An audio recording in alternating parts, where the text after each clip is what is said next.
안녕하세요. 6월 8일 목요일입니다. 오늘은 로마서 7장 1절부터 13절까지입니다. 제가 읽겠습니다. 형제들아, 내가 법 아는 자들에게 말하노니 너희는 그 법이 사람이 살 동안만 그를 주관하는 줄 알지 못하느냐. 남편 있는 여인이 그 남편 생전에는 법으로 그에게 매인바 되나 만일 그 남편이 죽으면 남편의 법에서 벗어나느니라. 그러므로 만일 그 남편 생전에 다른 남자에게 가면 음녀라. 그러나 만일 남편이 죽으면 그 법에서 자유롭게 되나니 다른 남자에게 갈지라도 음녀가 되지 아니하느니라.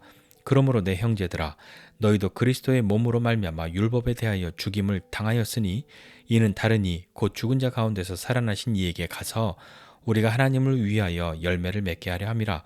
우리가 육신에 있을 때에는 율법으로 말미암는 죄의 정욕이 우리 지체 중에 역사하여 우리로 사망을 위하여 열매를 맺게 하였더니 이제는 우리가 얽매였던 것에 대하여 죽었으므로 율법에서 벗어났으니 이러므로 우리가 영의 새로운 것으로 섬길 것이요 율법 도문에 묵은 것으로 아니할지니라.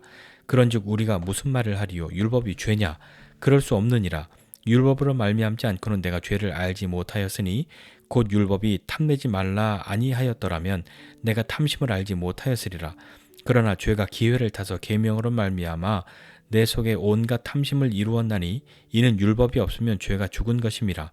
전에 율법을 깨닫지 못했을 때에는 내가 살았더니 계명이 이름에 죄는 살아나고 나는 죽었도다. 생명에 이르게 할 그 계명이 내게 대하여 도리어 사망에 이르게 하는 것이 되었도다. 죄가 기회를 타서 계명으로 말미암아 나를 속이고 그것으로 나를 죽였는지라.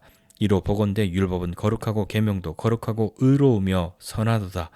그런즉 선한 것이 내게 사망이 되었느냐? 그럴 수 없느니라.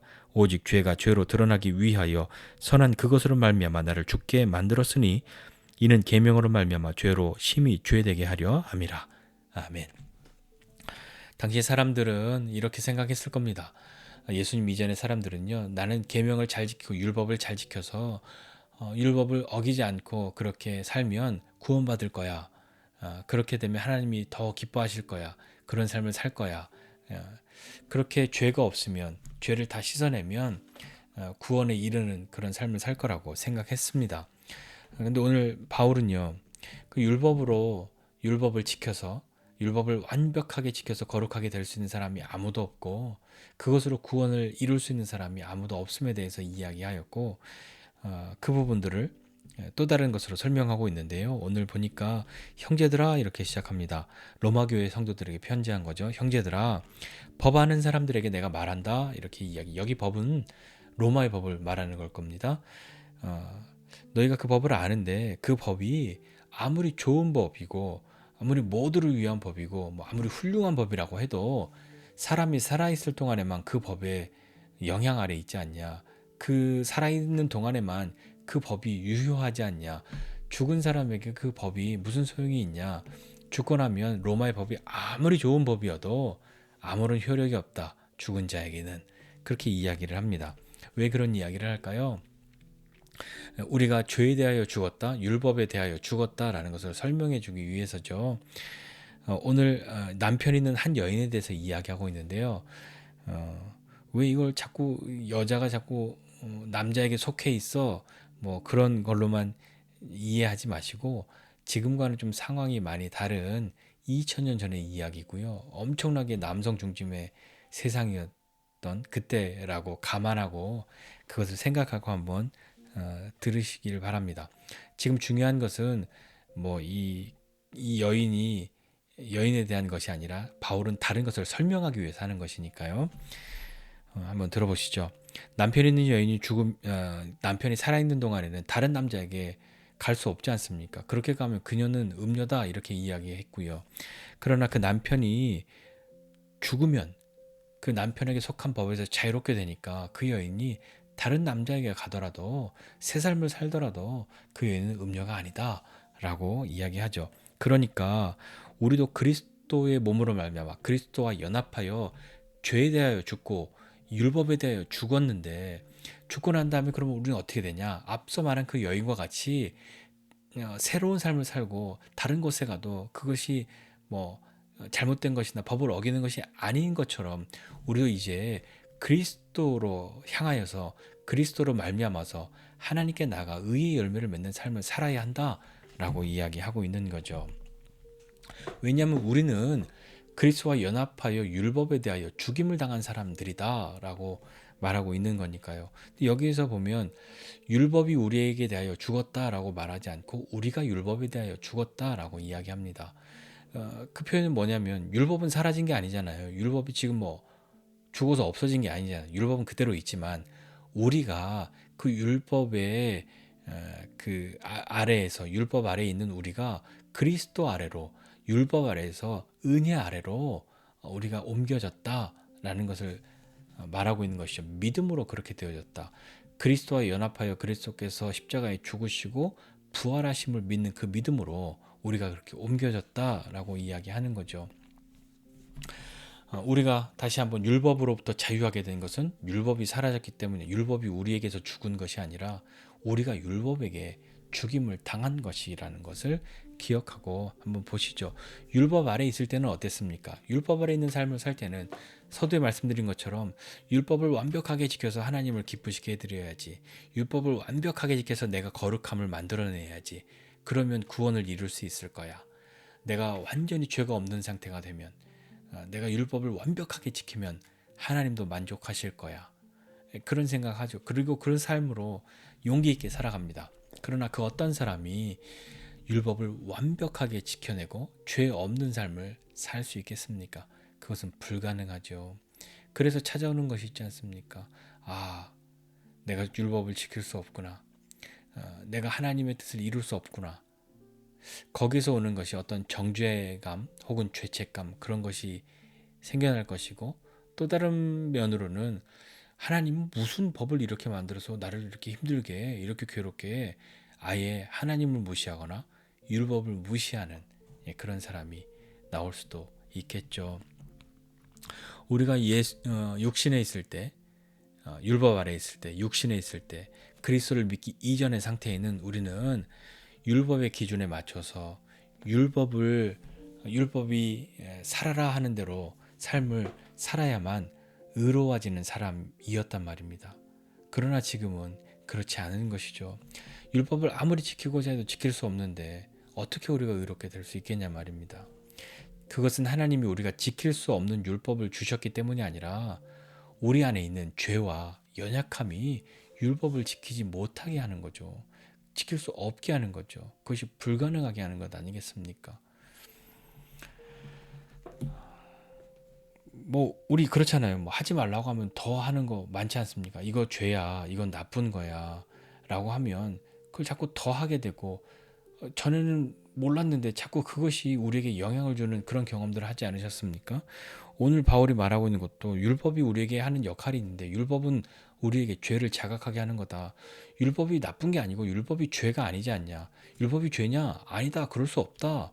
말하면서 율법이 탐내지 말라. 탐심은 죄다라고 말하지 않았으면 내 안에 있는 탐심이 어찌 죄인 줄 알았겠냐. 다른 사람을 죽이고 이런 것은 죄라고 내가 인정했겠지만 아무도 모르는 내 마음속에 있는 탐심이 어찌 죄라고 알 수 있었겠냐라고 이야기하는 거잖아요. 그러니까요. 전에는 율법을 깨닫지 못했을 때는 내가 살았는데 계명이 이르니까 죄가 살아나고 나는 죽었다라고 말하는 건 전에 그렇게 율법을 몰랐을 때 율법을 깨닫지 못했을 때는 나는 정말 의로운 줄 알았고 나는 정말 잘 사는 줄 알았고 나는 진짜 하나님을 위해서 사는 줄 알았는데 깨닫고 보니 나는 죄인이구나 라는 것을 이야기하고 있는 거지 않습니까? 율법은 죄가 아니죠.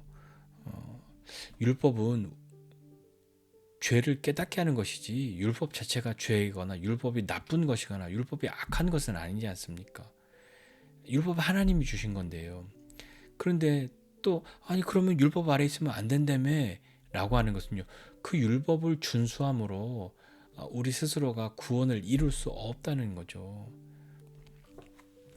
자, 9절 이하에 계속 10절, 11절에도 보면요. 자신이 죄인이라는 것을 깨닫는 거죠. 율법을 온전하게 내가 지켜내서 하나님을 기쁘시게 할 수 없고 스스로 구원을 얻을 인간이 없고 계명들을 지키고자 하면 할수록 그것을 이룰 수 없다는 것을 깨닫고 절망하게 되는 것 아닙니까? 우리가 율법을 지키는 것으로 구원을 이룰 수 없다. 율법 지키는 것으로 구원을 못 받는다. 만약에 그렇게 말한다고 한다면 그럼 율법이 문제가 있는 거냐? 그게 아니라 율법이 문제가 아니라 율법을 지키지 못하는 우리의 죄와 연약함이 문제인 거죠. 한번 생각해 보시죠. 그 거리에 횡단보도에 신호등이 있지 않습니까? 신호등이 이 초록색 불과 빨간색 불이 바뀌면서 멈추고 가고 하는 것을 잘 지키는데 내가 그것을 굉장히 잘 지킨단 말이에요. 모두가 다 그렇게 잘 지키기로 약속이 된 것이지 않습니까? 그런데 어느 날 제가 초록색 불에 길을 건너고 있는데 신호를 무시하고 법을 어긴 차량에 제가 부딪혀서 교통사고가 났다고 한번 생각해 보십시다. 그러고 나면 나중에 다음에 이제 다 낫고 나서 길을 건널 때 횡단보도에 그 초록색 불이 켜졌을 때 건너야 할까요? 말아야 할까요? 저 초록색 불을 의심해야 할까요? 저 불이 켜졌지만 안 지킬 거야. 사람들이 안 지킬 거야. 그렇게 의심하는 것이 합당하겠습니까? 물론 제가 사고 난 것 때문에 주변을 살펴보겠지만 누군가가 어긴 그것 때문에 이 신호등을 그 약속을 믿을 수 없는 거야. 지킬 수 없는 거야. 뭐 지키면 안 되는 거야. 무시해. 그럴 수는 없는 거잖아요. 그것은 여전히 지켜져야 하는 것이고 여전히 그대로 있는 것인데 그것을 지키지 못한 그 외부적인 요인이 나에게 향해 있어서 내가 그것에 흔들림이 있는 것이지 않습니까? 그런 일들 때 남이 안 지켰기 때문에 저 신호등을 무시하거나 지킬 수 없어 지키면 안 되겠어 하는 건 좀 어리석은 생각인 거죠. 율법도 계명도 바울은 말합니다. 거룩하고 의롭고 선하다 이렇게 말하는 거죠.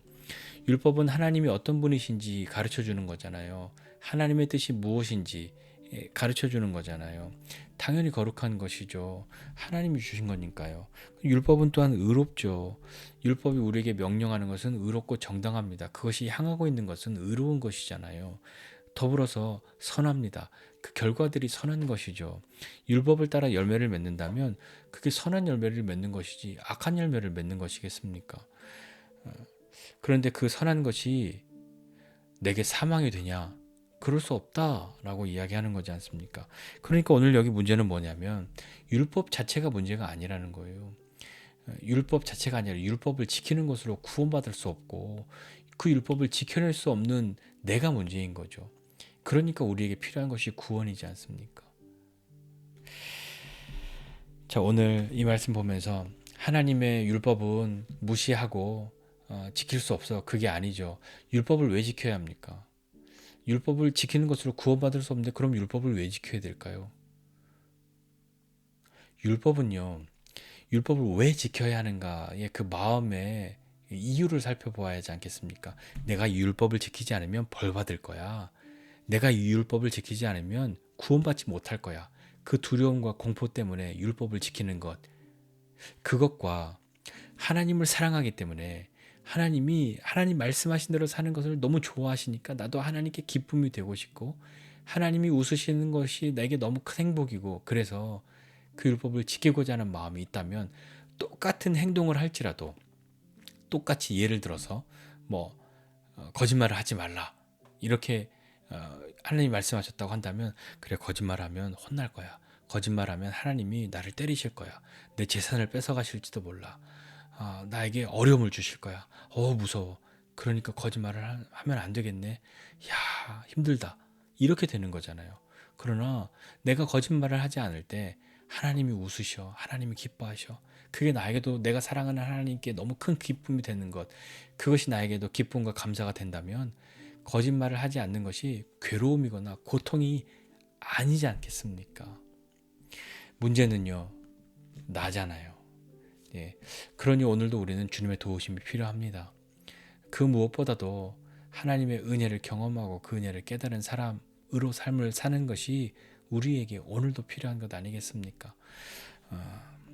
바울이 말한 것처럼 율법이 우리가 율법에 대해 죽었고 그리스도로 하나님 앞에 나와왔다는 것을 믿고 하나님 앞으로 나와왔으니 의의 열매를 맺고 왕이신 하나님과 함께 삶을 살아갈 때 우리에게 필요한 것이 어떤 것이겠습니까? 하나님 사랑하는 것이지 않겠습니까? 저와 여러분은 하나님을 사랑함으로 하나님의 뜻을 따르는 것이 기쁨되는 사람, 그것이 성도이지 않겠습니까? 그것이 하나님의 백성이지 않겠습니까? 그런 사람으로 오늘 우리가 살 수 있도록 주님의 은혜를 구하고, 하나님, 제가 율법을 지킴으로 구원을 이루어내고 그것으로 제가 하나님께 마일리지를 많이 쌓아서 제 잘못을 많이 좀 이렇게 감할 수 있는, 뭔가 이렇게 많이 쌓아두는 그런 것으로 하는 것이 아니라, 하나님을 사랑함으로 하나님이 기뻐하시는 것이 나에게도 기쁨되고 하나님이 아파하시는 것이 나에게도 아픔되는 그런 사람이 되어 오늘도 하나님의 뜻을 따라갈 수 있는 저와 여러분 모두가 되시기를 주님의 이름으로 부탁드립니다. 기도하겠습니다. 하나님 아버지, 은혜와 사랑을 감사드립니다. 하나님의 뜻을 따르는 것, 율법은 악한 것이거나 율법은 죄가 아닐진데, 율법을 무시하거나 그것을 업신여겨 방종한 삶을 사는 것이 아니라, 하나님께서 우리에게 행하신 일들을 기억하고 우리가 율법 아래에 있는 사람 아니라 하나님의 은혜 아래에 있는 사람 된 것은 주님께서 우리를 위하여 죽으시고 죄와 사망의 권세를 깨뜨리셔서 그리스도와 연합한 우리가 율법에 대하여 죽고 하나님의 은혜 아래 다시 살아난 것을 인하여 하나님을 사랑함으로 하나님의 뜻을 따르는 것을 기뻐할 수 있는 믿음의 사람 될 수 있게 하여 주시고, 하나님의 뜻대로 사는 것, 말씀대로 사는 것이 괴로움과 고통이 아니라 은혜요, 감사요, 기쁨이 되는 믿음의 사람들이 다 될 수 있도록 은혜를 더하여 주옵소서. 감사드리고 예수님의 이름으로 기도드립니다. 아멘.